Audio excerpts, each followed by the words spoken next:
Olá a todos, vamos fazer um exercício aqui sobre distribuição de frequência para ajudar na interpretação de dados e assim por diante. Esse primeiro exercício, esse único exercício que nós vamos fazer nesse vídeo, senão o vídeo fica muito comprido, fala de dados referente ao número de pessoas que residem em cada residência. Então os dados foram coletados, são 35 residências, e são colocados conforme é coletado, né? 2, 3, 4, 5, fora de ordem. Então você pega esses 35 números e coloca eles em ordem crescente. Repara que está embaralhado aí, né? Você tem dois números 1, certo? E você tem 5 números 2. Depois você tem 3 números 3. Tem um monte de número 4. E eu vou deixar pronto isso aqui porque é mais fácil, né?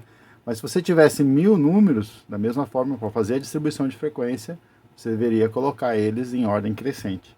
50, 100 e tudo mais. E aqui eles estão organizados. Bem, se eu tenho que n é igual a 35, então eu preciso definir a amplitude, né? Amplitude, colocar assim, basicamente, vai ser o 9 menos o 1, ou seja, a amplitude vai ser igual a 8, certo? E eu preciso também definir o número de classes, certo? Minha letra feia aqui, certo? A gente vai chamar de K. E eu tenho algumas fórmulas para fazer isso. E eu vou escolher aqui, certo? A raiz quadrada, a fórmula de raiz quadrada. Então, a raiz quadrada de 35, que vai dar 5,9. Eu vou arredondar, certo? Só que eu vou arredondar para baixo, tá? Por quê? Porque pelo bom senso, ter mais que 5 classes numa distribuição de frequência relativamente pequena, que só tem 35 números, né? É muito, é exagero, né? Então vamos colocar 5, certo? E a amplitude das classes? A amplitude das classes que a gente, em geral, chama de H, né? Basicamente, aquele 8 dividido por 5, que vai dar 1,6. Agora, vamos ponderar bastante isso aqui, porque trata-se de número de pessoas que residem numa residência. Eu não vou ter 1,6 pessoas, vou ter 1, 2 e assim por diante. Então, eu vou arredondar isso aqui para 2 pessoas, certo? Ou amplitude de 2. Então, basicamente, quando eu for construir as minhas classes, então, o que eu vou ter? Eu vou ter... vou trocar de papel aqui para... Eu vou ter, então, de 0 até 2 pessoas, é uma classe, primeira classe. Certo? De 2 a 4, certo? Lembrando, aqui é espaço fechado, aqui é intervalo fechado, intervalo aberto, intervalo fechado, intervalo aberto. De 4 a 6, de 6 a 8 e de 8 a 10. Então, reparem, eu sei que a minha letra não ajuda, mas, e até pus um E aqui. Olha lá, então. E a frequência? A frequência de cada classe. Quantas residências eu tenho que tem de 0 a 2 pessoas? Nós observarmos lá a nossa sequência, nós temos 2 residências que tem uma pessoa. Ah, mas se tem um monte que tem lá 2. Não, o que está em 2 já vai entrar aqui, certo? Então, de 2 a 4 pessoas, então eu pego as residências que tem 2 pessoas e as de 3, que são 11, certo?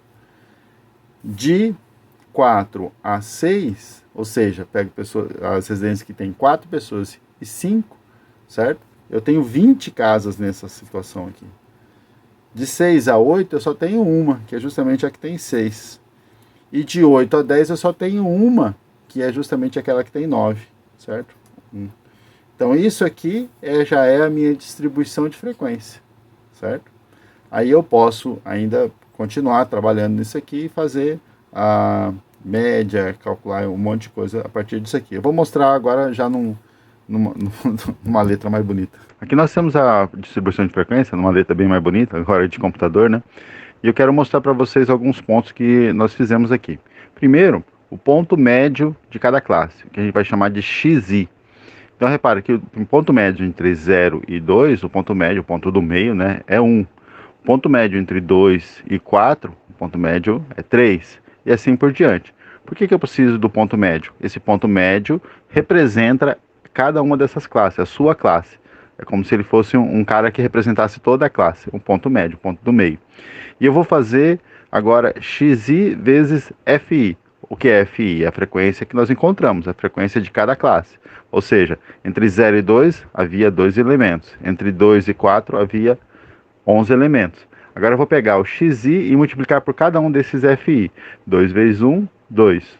11 vezes 3, 33. 20 vezes 5, 100. 7 vezes 1, 7. 1 vezes 9, 9. Eu somo tudo isso aí e divido pelo número de elementos. O número de elementos eu obtenho facilmente, eu já sei que é 35, né? Mas eu obtenho facilmente pegando a soma do FI.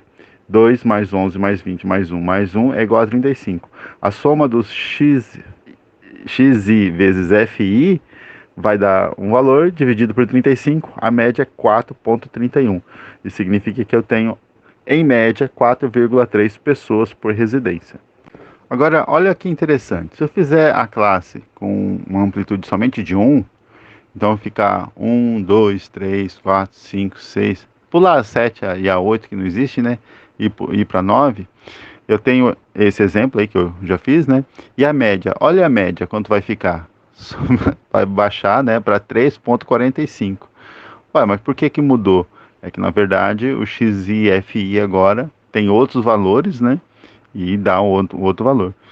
E nesse outro exemplo aqui ainda, eu posso pegar e aumentar a amplitude da classe, né? E de 1 a 3. Repara, eu ignorei agora o 0, né? Só que aí agora o meu extremo vai ser até 11, né? A última classe vai ser até 11, de 9 a 11. Repara que a média também mudou um pouquinho, 4,45 agora. Seria 4,46. Ou seja, a forma que você constrói a distribuição de frequência vai alterar os seus cálculos de média, moda, mediana e assim por diante. Então a distribuição de frequência ela pode trazer resultados diferentes conforme eu trabalho essa amplitude de classe, ponho mais para lá, mais para cá e assim por diante. É claro que ela é um resumo, né? Os dados absolutos, aqueles 35 dados anteriores, eu esqueci deles, perdi eles, não tenho mais eles, eu tenho só um resumo daqueles dados. E esse resumo, é claro, não vai trazer todo o contexto, né? Toda a realidade do que eles eram.